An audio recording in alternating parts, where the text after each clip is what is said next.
Have you ever shouted at someone you love and immediately wished you could take it back? Or maybe you slammed a door, sent an angry text, or said words you can never unsay. What if I told you that your anger isn't your enemy, but your untrained power? And what if a single story, yes, just one story, could teach you how to master it forever? This isn't theory. This is a 2,000-year-old secret used by kings, monks, and warriors. A secret so simple, you'll wonder why no one ever told you before. In the next few minutes, you'll meet a king who faced a flooded river, and a man named Marco who was just like you. Both discovered the same weapon, and it changed everything. So if you're tired of letting your emotions control you, if you're ready for real change. Once upon a time, there was a person who went to Gautam Buddha seeking advice on how to control his overwhelming emotions. He was struggling with anger and frustration so much that he couldn't sleep at night. He would shout over small things, hurt his loved ones, and then feel ashamed of his actions. He tried every method, nothing worked. Finally defeated, he went to a wise sage who lived in solitude in the mountains.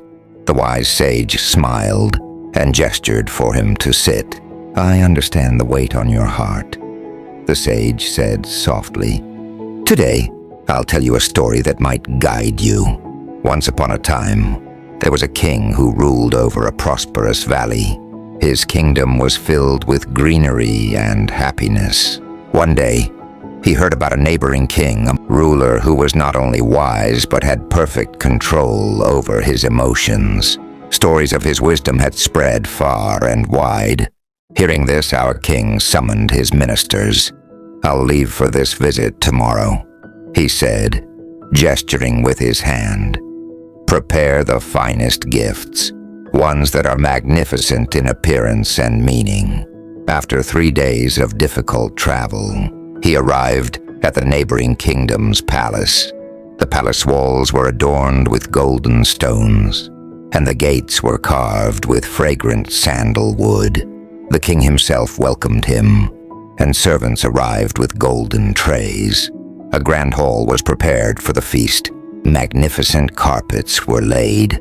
Clouds of fragrant incense filled the air, and silver dishes filled with delicacies were placed on the table. But suddenly, heavy rain began to fall. At first, light drops. Then suddenly the sky began pouring walls of water. A nearby river flooded. The sound of water could be heard in the distance. The king stood up from his throne and said, "What's happening?" "Stop the feast immediately. Take everyone to safety." The neighboring ruler gestured with one hand, signaling the servants to remain calm. "Your Majesty, please don't panic. River's flooding is natural.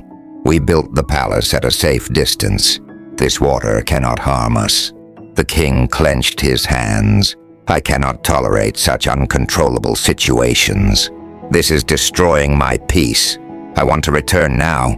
The neighboring ruler approached, placed a hand on the king's shoulder.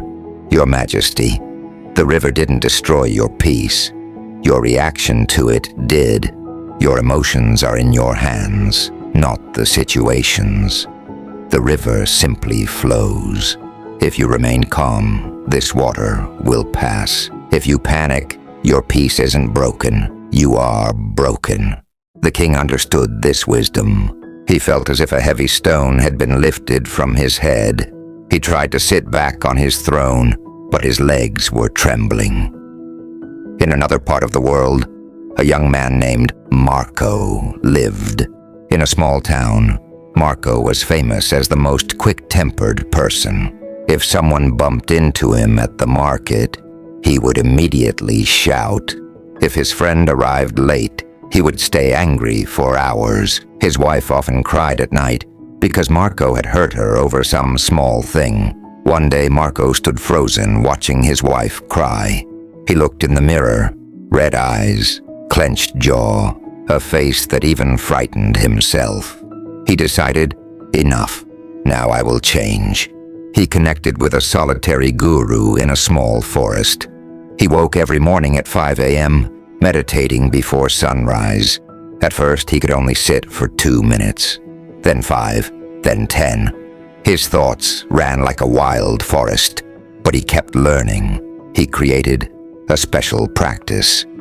Whenever a situation made him angry, he would take a small stone from his pocket, roll it in his hand, and take 3 deep breaths. Then think, is this a reaction, or my right over this emotion? In the first week, his daughter broke his favorite cup. He had the stone in hand, breathed, and stayed silent. His daughter watched in surprise. For the first time, she wasn't scolded. She apologized tearfully. Marco smiled and said, "It's okay, child." In the second week, his colleague at the office made a mistake. The project Marco had built, with 2 weeks of hard work, disappeared. Marco's hand trembled, but the stone reminded him. He called his colleague. "A mistake happened. Let's solve it together." By the third week, his entire life changed. People noticed Marco was different. His wife said one night at dinner, "For the first time in 6 years, I've seen you this happy." One day, Marco's old friend, Alex, who knew the old quick-tempered Marco, came to visit. Alex said, "Brother, my business suffered huge losses. My mind isn't working. What should I do? I might commit suicide." Marco held his hand, made him sit, and placed the stone in his hand. "Take this and breathe." After 10 minutes, Alex said, "I realize I reacted to the situation, didn't solve it." Marco smiled. "That's the lesson. Difficulties will come, but we must respond, not react." Months passed, and Marco became known in town as Calm Marco. Children played outside his house, hoping Marco might tell them a story. Adults came to him for advice. Every week, he went to the mountains, met his guru, and learned new practices. He started a diary where he wrote daily reactions and responses. At year's end, he counted 365 days. 365 times he controlled his emotions. One day, his 8-year-old daughter told him, "Dad, today at school a boy pushed me. I didn't push him back." "Why?" Marco asked. "Because I took the stone in my hand and thought, if I reacted, I'd become like him." Tears came to Marco's eyes. He felt his hard work had paid off. This is the power of not reacting. It's a weapon that can win every battle, save every relationship, and give peace to every heart. The stories of the king and Marco teach us that we shouldn't try to control situations but ourselves, no matter how many storms come. If we are strong inside, nothing can shake us. This is life's lesson.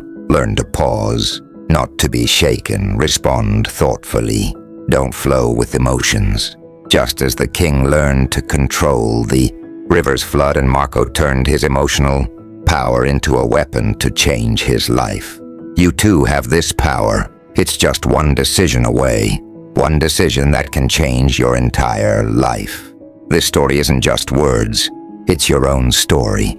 Every time you feel anger, every time anxiety surrounds you, remember you have a choice. You can either react and destroy everything, or take a deep breath, step back, and respond thoughtfully. It's not simple, but it's possible, and it starts here, in this moment, this very second. So write in the comments now, which lesson will you apply in your life today? Because your story can become someone else's hope. If you pause this video to think about these words, please like. This gives us strength to bring better stories. Subscribe to Abbi and click the bell icon so these life-changing stories and wisdom reach you every week. Share with a friend fighting life's battles, because maybe this story will change their path.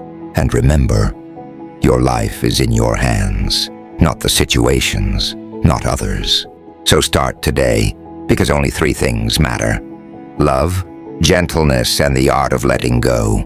These three are already inside you. You just need to awaken them. Take action now, because time doesn't wait, and your new life is just beginning.